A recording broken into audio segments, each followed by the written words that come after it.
Magtatanim mo tayo ngayon ng DeKalb 9244 from Bayer Crop Science, Philippines.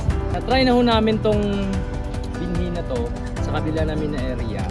Sa araw-araw ho namin na encounter sa farm and sa mais, maganda ho masyado ang output ng binhi na to. And sa ngayon, yung kung makikita nyo, yung sa kabila na area, bali 8 hektarya din yun. Tapos sa kabila 8 hektarya din yan. 9244 lang ang tanim namin. And thank God, maganda lahat ng tubo ng mais. Ang na-obserbahan ko po, sa akin personal na araw-araw na pupunta dito sa farm, matibay ho siya sa mga disease. Wala na ho siyang MSB. Yung maliliit pa lang, pumuti-puti na. Ang tawag yan dito sa amin, buriraw. Kasi last na mga harvest namin, yung gamit namin na before na binhi is maraming buriraw.